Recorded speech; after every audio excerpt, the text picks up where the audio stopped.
আমাদেরকে রাস্তায় নেমে আসতে হয়েছে, আমাদেরকে রক্ত দিতে হয়েছে, আমাদেরকে ভয়কে জয় করতে হয়েছে। কারণ আমাদের যে দুর্বৃত্তায়নের রাজনৈতিক সংস্কৃতি, আমাদের যে প্রতিহিংসার রাজনীতির সংস্কৃতি, সেটি আমাদের তরুণদেরকে আশাহত করেছে যুগের পর যুগ।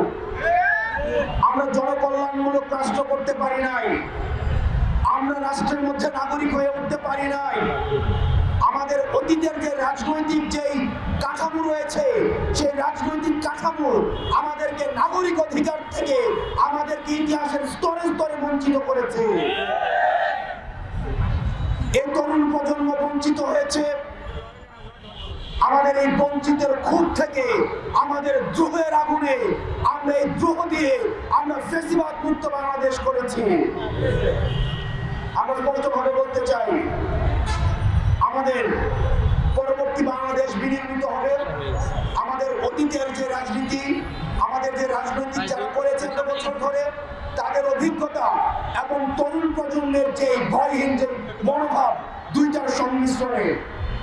কিন্তু এখানে যদি তরুণদেরকে মাইনাস করার কোন ধরনের চিন্তা থাকে, এই যে গণ-অভ্যুত্থানের একক এজেন্ডা হয়ে থাকে, যদি এটা মনে করা হয়ে থাকে, এই গণ-অভ্যুত্থানে আমরা স্পষ্টভাবে বলতে চাই, এই গণ-অভ্যুত্থানে সকল ক্রিয়াশীল রাজনৈতিক যে দলগুলো ছিল, সেগুলো ফ্যাসিবাদ বিরোধী যে রাজনৈতিক দলগুলো ছিল, সেগুলো বৈষম্য বিরোধী ছাত্র আন্দোলনের নেতৃত্বে এসে আমরা এই ফ্যাসিবাদের আমরা সমূল উৎপাদন করেছি।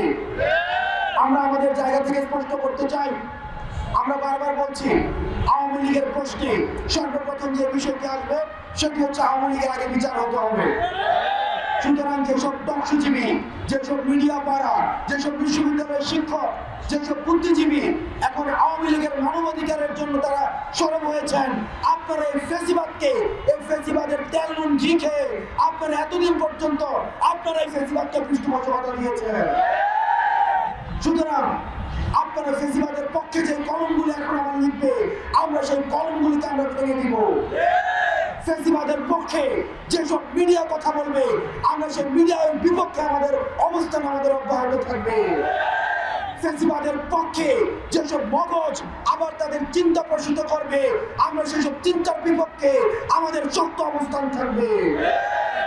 আমরা বারবার বলছি, আপনারা যদি এই তরুণ প্রজন্মের কথা আপনারা বুঝতে ব্যর্থ হন, আওয়ামী লীগের যে পরিণত হয়েছে, পরবর্তীতে যারাই নীতি নির্ধারণের পর্যায়ে আসবে, এই তরুণ প্রজন্মের ভাষা যদি আপনারা বুঝতে ব্যর্থ হন, তাহলে আওয়ামী লীগের পরিণতির মতোই আপনাদের পরিণত হবে।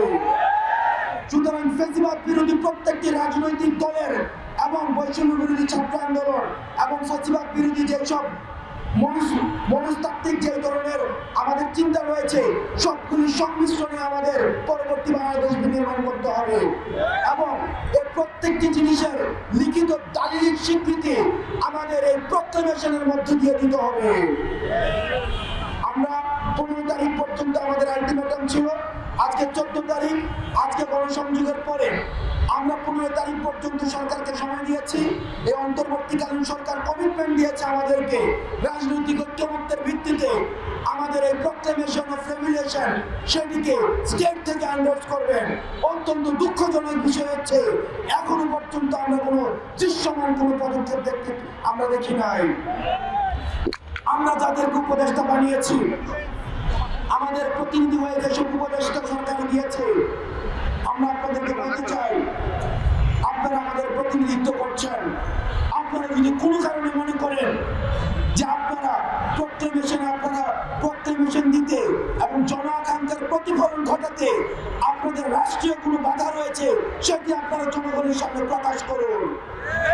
আমরা যেভাবে অগাস্ট মাসে রাস্তায় নেমে এসেছিলাম, ঠিক একইভাবে আমরা আবার রাস্তায় নেমে আসবো। এই প্রক্লেমেশন দিতে আপনাদের বাধা কোথায়, কারা বাধা দিচ্ছে, কোন ডিপ স্টেট আপনাদেরকে বাধা দিচ্ছে, সেগুলো আপনারা জনগণের সামনে প্রকাশ করুন। যদি আপনারা সেটিতে ব্যর্থ হন, তাহলে উপদেষ্টার কাতার থেকে আপনারা আবার জনগণের কাতারে নেমে আসুন। আমরা একসাথে মিলে আমরা যেভাবে হাসিনার পতন ঘটিয়েছি, প্রয়োজন হলে আমরা সেভাবে আবার আমাদের এই প্রক্লেমেশন আমরা আদায় করে নিব। প্রিয় সহযোদ্ধা, আমরা আমাদের এই যে দেশ গঠনের সংগ্রাম আমাদের অব্যাহত থাকবে। আপনারা ভালো থাকবেন। আমরা বিপ্লবী শক্তি, আমরা স্পষ্টভাবে জানিয়ে দিতে চাই আমাদের হারানোর কিছুই নাই। আওয়ামী লীগ বাংলাদেশের পুনর্বাসিত হবে কিনা সেই সিদ্ধান্ত এখন নতুন করে নেওয়ার কিছুই নাই। আওয়ামী লীগ বাংলাদেশের রাজনীতিতে পুনর্বাসিত হবে কিনা সেটার চূড়ান্ত সিদ্ধান্ত হয়ে গিয়েছে 5ই আগস্ট। সুতরাং যারা আবার নতুন করে আওয়ামী রাজনীতির পুনর্লিখন করতে যাচ্ছেন, আপনাদেরকে বলতে চাই এই বাংলাদেশে আওয়ামী লীগের রাজনীতি পুনর্বাসিত হবে কিনা সেটা এখন প্রাসঙ্গিক আলাপ নয়, বরং আওয়ামী লীগের বিচারের আওতায় নিয়ে আসতে হবে।